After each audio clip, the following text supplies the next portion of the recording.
پیارے دوستو، ہم آپ کو نبی کریم صلی اللہ علیہ وآلہ وسلم کے معجزے کے بارے میں مکمل تفصیل سے بتائیں گے کہ کس طرح اللہ تعالیٰ نے آپ کے ہاتھوں چاند کے 2 ٹکڑے فرمائے۔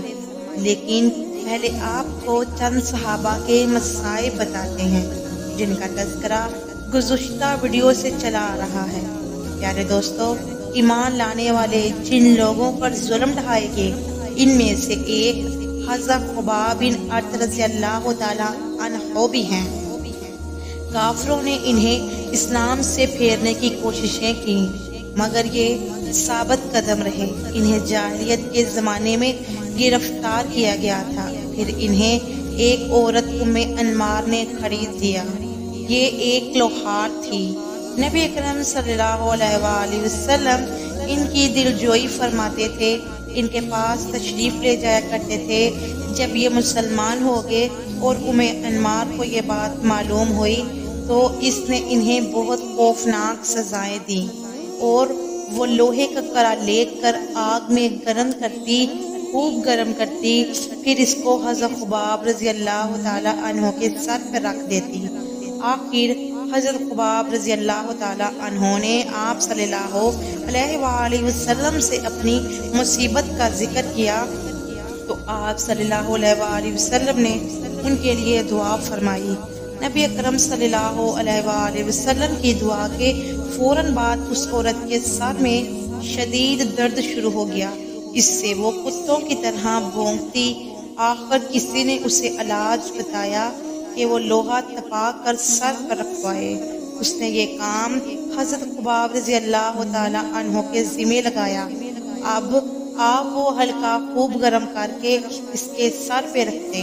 دوستو، حضرت خباب رضی اللہ تعالیٰ عنہ فرماتے ہیں کہ ایک روز میں نبی کریم صلی اللہ علیہ وآلہ وسلم کی خدمت میں گیا اور یہ وہ زمانہ تھا جب ہم پہ خوب ظلم کیا جاتا تھا۔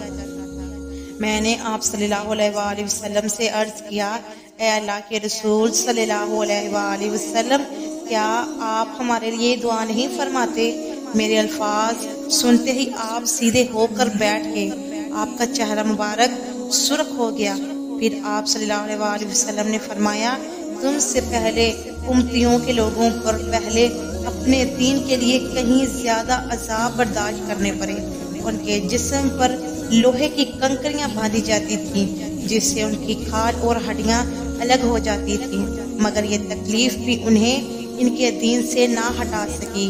ان کے سروں پر آرے چلا چلا کر ان کے جسم 2 کر دیے گئے مگر وہ اپنا دین چھوڑنے پر تیار پھر بھی نہ ہوئے۔ اس دین اسلام کو اللہ تعالیٰ پھیلا دے گا۔ زنا کے مقام پر ہجر موت جانے والے سوار کو سوائے اللہ تعالیٰ کے کسی کا خوف نہیں ہوگا، یہاں تک کہ چرواہے کو اپنی بکریوں کے متعلق بھیڑیوں کا ڈر نہیں ہوگا۔ دوستو، معلوم ہوا کہ اس دین کو اللہ پاک نے قربانیوں کے ساتھ جوڑا ہے۔ یہی وجہ تھی کہ نبی کریم صلی اللہ علیہ وآلہ وسلم نے اپنی حدیث میں گزشتہ قوموں کی قربانیوں کو یاد دلایا اور یہ فرمایا کہ اللہ تعالیٰ کا دین ہمیشہ قربانیوں سے پھیلا ہے، اور پھر یہ فرمایا کہ آپ کی قربانیاں بھی ایک دن رنگ لائیں گی اور یہ دین یعنی دینی محمدی صلی اللہ علیہ وآلہ وسلم ایک دن آئے گا کہ پوری دنیا میں پھیل جائے گا۔ پیارے دوستو، ایک دوسرے مقام پر حضرت خباب بن ارت رضی اللہ تعالیٰ عنہ فرماتے ہیں، ایک دن میرے لیے آگ دہکائی گئی، پھر وہ آگ میری کمر پر رکھ دی گئی، پھر اس کو اس وقت تک نہیں ہٹایا گیا جب تک وہ آگ میری کمر کی چربی سے بجھ نہ گئی ہو۔ اللہ اکبر۔ دوستو، صحابہ اکرام رضی اللہ تعالیٰ عنہ کی ان تکالیف کے بارے میں سن کر انسان کا دل کانپ جاتا ہے۔ خود ہی سوچ لیں، آپ کے جسم پر انگارے دہکتے ہوئے ڈال دیے جائیں، کتنا عظیم ظلم ہے۔ لیکن مشرکین مکہ کے دل ایسے پتھر دل تھے کہ انہوں نے اس قدر سخت مظالم دین صحابہ پر ڈھائے، لیکن اللہ تعالیٰ نے اپنے بندوں کو استقامت عطا فرمائی اور مشرکین کی ہر طرح کی کوشش کے باوجود بھی صحابہ اپنے ایمان پر ڈٹے رہے۔ ہمیں بھی چاہیے کہ اللہ رب العزت سے اپنے ایمان کی استقامت مانگا کریں۔ یاد رہے کہ اصل یہی ہے، ہماری زندگی بھی ایمان پر گزرے اور ہماری موت بھی ایمان پر ہو۔ پیارے دوستو، ایسے ہی صحابہ میں حضرت عمار بن یاسر رضی اللہ تعالیٰ عنہ بھی تھے، جنہوں نے اسلام کی خاطر سخت تکالیف کا سامنا کیا۔ حضرت عمار بن یاسر رضی اللہ تعالیٰ عنہ کو ان کے دین سے پھرنے کے لیے مشرکینوں نے طرح طرح کے ظلم کیے، آگ سے جلا جلا کر عذاب دیے، مگر وہ دین پر قائم رہے۔ علامہ ابن جوزی رحمۃ اللہ علیہ لکھتے ہیں، ایک مرتبہ ان حضرت صلی اللہ علیہ وآلہ وسلم اس طرف تشریف لے جا رہے تھے، اس وقت حضرت عمار رضی اللہ تعالیٰ عنہ کو آگ سے جلا جلا کر تکلیف پہنچائی جا رہی تھی۔ ان کی کمر پر جلنے کی وجہ سے پور جیسے سفید داغ پڑ گئے تھے۔ حضرت محمد صلی اللہ علیہ وآلہ وسلم نے ان کے سر پر ہاتھ پھیرا اور فرمایا، اے آگ ٹھنڈی اور سلامتی والی بن جا، جیسا کہ تو ابراہیم علیہ السلام کے لیے ہو گئی تھی۔ دوستو، کہتے ہیں کہ اس دعا کے بعد انہیں آگ کی تکلیف محسوس نہیں ہوتی تھی۔ حضرت ام بانی رضی اللہ تعالیٰ عنہ کہتے ہیں کہ حضرت عمار بن یاسر، ان کے والد یاسر اور ان کے بھائی عبداللہ اور ان کی والدہ سمیہ رضی اللہ تعالیٰ عنہا نبی صلی اللہ علیہ وآلہ وسلم کا نام لینے کی وجہ سے سخت ترین عذاب میں ڈالیں گے۔ ایک روز جب انہیں تکالیف پہنچائی جا رہی تھی تو نبی کریم صلی اللہ علیہ وآلہ وسلم اس طرف سے گزرے۔ آپ نے ان کی تکالیف دیکھ کر فرمایا، اے اللہ، آل یاسر کی مغفرت فرما۔ ان کی والدہ سمیہ رضی اللہ تعالیٰ عنہا کو ابو جہل کے چچا حذیفہ ابن مغیرہ نے ابو جہل کے حوالے کر دیا۔ یہ اس کی باندی تھی۔ ابو جہل نے انہیں نیزہ مارا، اس سے وہ شہید ہو گئی۔ اس طرح اسلام میں انہیں سب سے پہلی شہیدہ ہونے والی خاتون کا اعزاز حاصل ہوا۔ آخر انہی مظالم کی وجہ سے حضرت عمار رضی اللہ تعالیٰ عنہ کے والد یاسر رضی اللہ تعالیٰ عنہ بھی شہید ہو گئے۔ ان صحابہ اور صحابیات کے درجات کو بلند فرمائے اللہ تعالیٰ کہ جنہوں نے دین کی خاطر ایسی سخت تکالیف برداشت کی۔ دوستو، یہ تو تھا تذکرہ ان مظالم کا جو صحابہ اکرام پر ڈھائے گئے۔ چلیے اب آتے ہیں اپنے موضوع کی جانب اور آپ کو نبی کریم صلی اللہ علیہ وآلہ وسلم پر ہونے والے مظالم کے بارے میں بتاتے ہیں۔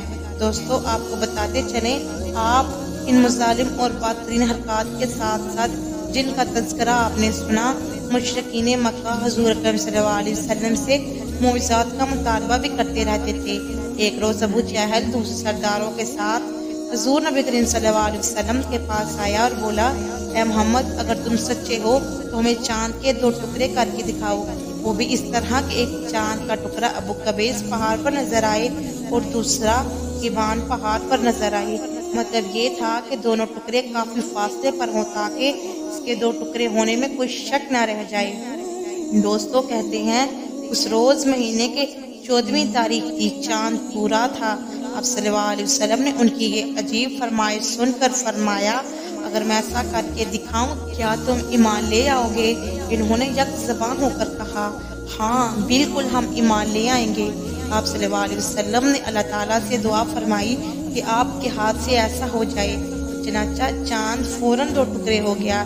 اس کا ایک ٹکڑا وہ قبیس پہاڑ پر نظر آیا اور دوسرا ٹکڑا ایوان پہاڑ پر نظر آیا۔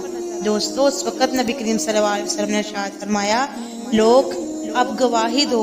لیکن دوستو، ان کے دلوں پر تو کیل پڑے تھے، کہنے لگے، محمد، ہم لوگوں کی آنکھوں پر جادو کر دیے ہو۔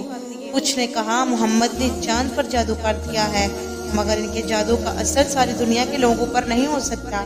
مطلب یہ تھا کہ ہر جگہ کے لوگ چاند کو 2 ٹکڑے دیکھ رہے ہوں گے۔ اب انہوں نے کہا، ہم دوسرے شہروں سے آنے والوں سے یہ بات پوچھیں گے۔ چنانچہ جب مکہ میں دوسرے شہر کے لوگ داخل ہوئے تو انہوں نے چاند کے بارے میں ان سے پوچھا۔ آنے والے سب لوگوں نے یہی کہا، ہاں ہم نے بھی چاند کو 2 ٹکڑے ہوتے دیکھا ہے۔ یہ سنتے ہی مشرکی بول اٹھے، پھر تو یہ عام جادو ہے، اس کا اثر سب پر ہوا ہے۔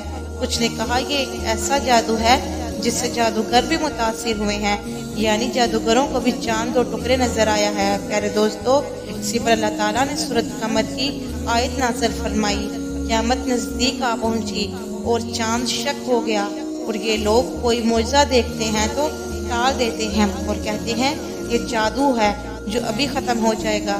دوستو یاد رہے مختلف قوموں کی تاریخ سے یہ بات ثابت ہوتی ہے کہ چاند اور ٹکڑے ہونا صرف مکہ میں نظر نہیں آیا تھا بلکہ دوسرے ملکوں میں بھی اس کا مشاہدہ کیا گیا تھا۔ آپ صلی اللہ علیہ وسلم نے فرمایا اے ابو سلمہ اور ارقم اس پر گواہ رہنا۔ دوستو یاد رہے اس معجزے کو شق القمر کا نام دیا جاتا ہے اور یہ معجزہ نبی کریم صلی اللہ علیہ وسلم کے بڑے معجزات میں سے ایک ہے۔ یاد رہے کہ اللہ تعالیٰ انبیاء کرام کو مختلف معجزات سے نوازتا ہے تاکہ ان معجزات کو دیکھ کر ان کی اقوام اللہ تعالیٰ پر ایمان لے آئے اور اللہ تعالیٰ کی قدرت کو تسلیم کر لے۔ لیکن دوستو جو لوگ اصلی بدبخت ہوتے ہیں وہ اللہ تعالیٰ کے معجزات کو اپنی آنکھوں کے ساتھ دیکھنے کے بعد بھی ان کا انکار کر دیتے ہیں۔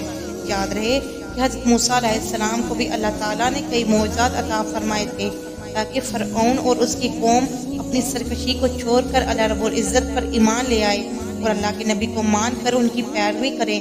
لیکن فرعون اور ان کی قوم میں بھی ایسی شکی قلب لوگ موجود تھے جن کے دل ہدایت کے نور سے منور نہ ہو سکے۔ حضرت موسیٰ علیہ السلام کو اللہ تعالیٰ نے یہ معجزہ عطا فرمایا تھا کہ جب اپنا عصا پھینکتے تھے وہ ایک بڑا اسلحہ بن جاتا اور آپ علیہ السلام کے اس معجزے کو بھی فرعون کے لوگوں نے جادو کہا۔ پھر فرعون نے اپنے زمانے کے جادوگروں کو اکٹھا کیا تاکہ حضرت موسیٰ علیہ السلام کے معجزے کا مکالمہ کریں۔ جب جادوگر نے اپنی رسیاں پھینکی تو وہ سانپ بن گئی اور ادھر حضرت موسیٰ علیہ السلام نے اپنا عصا پھینکا تو وہ اسلحہ بن گیا اور سارے سانپوں کو نکل گیا۔ دوستو کہتے ہیں کہ آپ علیہ السلام کے معجزے کو دیکھ کر بہت جادوگر بھی اللہ کی قدرت پر ایمان لے آئے تھے لیکن فرعون نے بھی انکار کیا اور حضرت موسیٰ علیہ السلام کو بڑا جادوگر کہا۔ پیارے دوستو کہنے کا مقصد یہ ہے جو بدبخت ہوا کرتے ہیں ان کے دلوں پر مہر لگ جاتی ہے اور وہ حق کو دیکھنے کے باوجود بھی تسلیم نہیں کر پاتے۔ دوستو ہماری آج کی ویڈیو آپ کو کیسی لگی؟ اگر پسند آئی ہو تو لائک شیئر کمنٹ ضرور کیجئے اور ہمارے چینل اردو پروڈکشن کو ضرور سبسکرائب کیجئے۔ ملتے ہیں اپنی نیکسٹ ویڈیو میں، تب تک کے لیے اپنا اور اپنے گرد و نواح کے لوگوں کا خیال رکھیے۔ اللہ تعالی ہم سب کا حامی و ناصر ہو، آمین ثم آمین۔ اللہ حافظ۔